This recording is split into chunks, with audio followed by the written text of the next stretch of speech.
So as you saw from the title, this video is a little bit different today. However, I wanted to share with you guys some knowledge I've picked up on the past few thousand hours that I've been playing. Now I know I can't come up with 20 new tips that every expert doesn't know already, but I can pretty much guarantee nobody watching this video is going to know everything I'm about to reveal.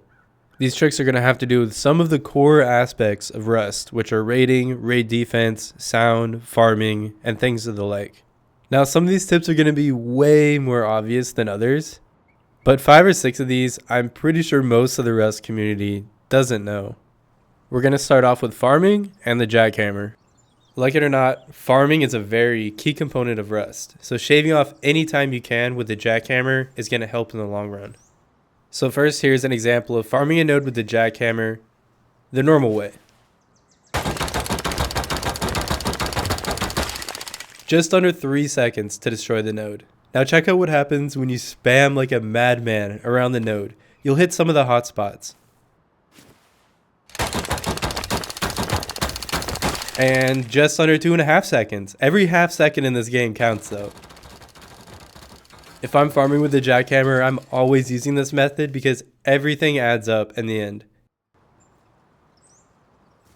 One of the scariest things in Rust is to hear people walking around your base. This next one has to do with weapon attachments and the sound they make. So you're sitting here geared up in your loot room, but of course you don't want the raider to know where it is. If you throw your attachments on your gun like this while it's in your hotbar, you're going to make noise, and a smart player can use that to pinpoint exactly where you are. Now take them off and put them on your gun that's already in the box, and they won't make any noise audible to the other player outside. So take that gun from the box and put it in your hotbar, and you've just suited up with attachments and the raider didn't know. Here we have a player done for the day. He's going to disconnect and log off, and his character is going to go to sleep. This can easily give away your loot room if you're not careful, with your legs sticking through the wall. I did a lot of experimenting with this to see which way your body's going to lie when you do disconnect.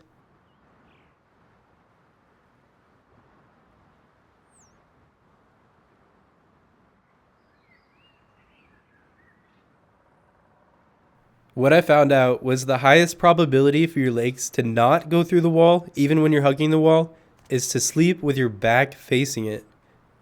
Now I say highest probability because this doesn't work 100% of the time, but it was the best method that I could see. Obviously you should just try to get to the center of the foundation if you can, but if your base is really cramped, you might have to resort to this. Now here I'm going to place some deployables, like a tool cupboard, lantern, sleeping bag, box, furnace, barricade, repair bench, and last but not least, a small stash.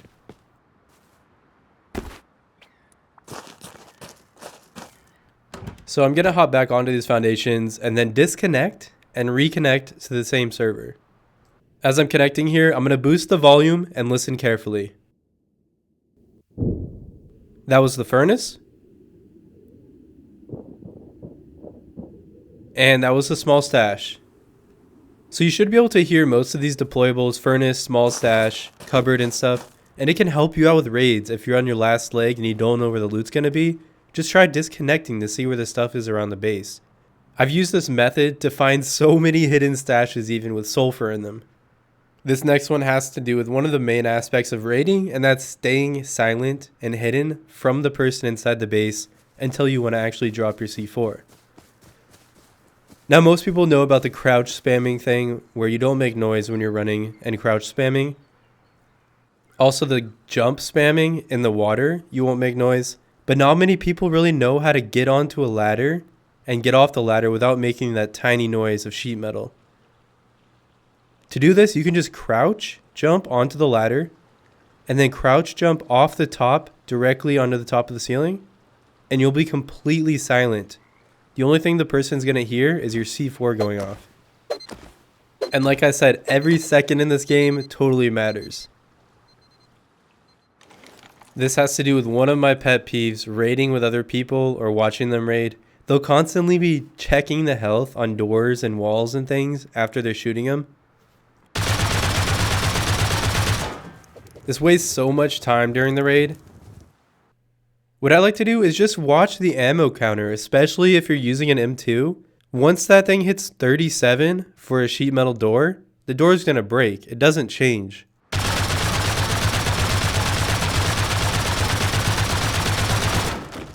You can do this with AKs, semi-auto rifle, any other gun. Just keep track of how many times you've reloaded, how many bullets you've shot in that clip. Do your preparation before the raid. This can save you some very valuable time.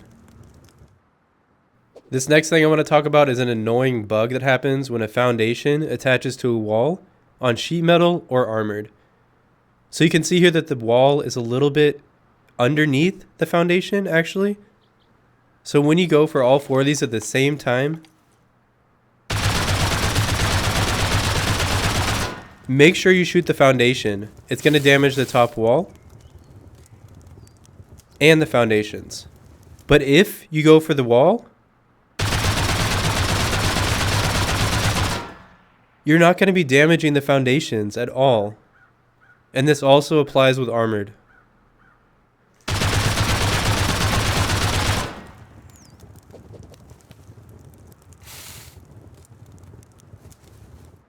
Here's a quick tip that used to bug me for people that spam on their mic or for people you can't hear loud enough.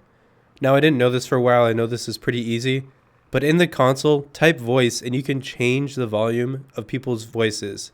Doing it this way, you can go over the 100% volume like you can't do in the settings. So you can make it go to 200% here. Change it back to 1 to have it go to default. Here's another annoying bug, I'd call it. So let's say you're placing a box right next to where the wall is going to be placed. You upgrade it to stone. The box doesn't stick through. Make this thing sheet metal and flip it.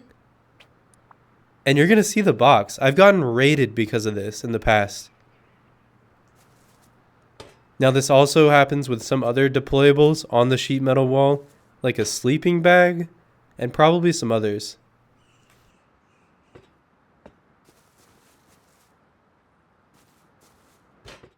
Here we have somebody setting up a loot room and he wants to throw down an auto turret to guard it, right?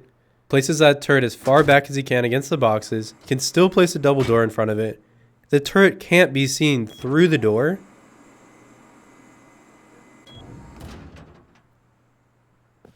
Yet plop C4 on this thing and you're going to damage the turret through the door. So that second C4 is just going to totally kill the turret and the door at the same time, rendering that trap completely useless. This thing also applies to half ceilings right above a trap. Turret gets damaged. Second one takes out the turret entirely. But wait, there's more. This also applies to a player. Player's crouching on top of a furnace. C4 goes on top of him. Doesn't even break the ceiling, but kills the sleeper through the wall. Makes sense, right? Here we have max Gibbs, which is the maximum amount of broken objects that can exist at any time. You should always turn this to 0, by the way, for good performance and for better raids. So here we have a raider about to breach into a stone wall, and these Gibbs are client side.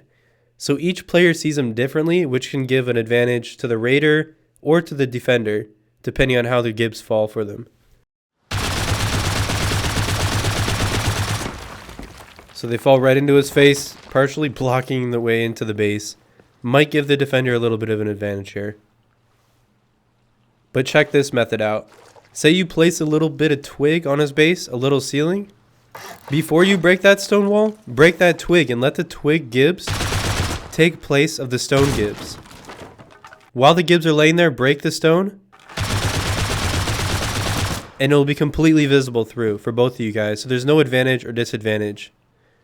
As long as those Gibbs are laying there, the stone Gibbs won't pop up.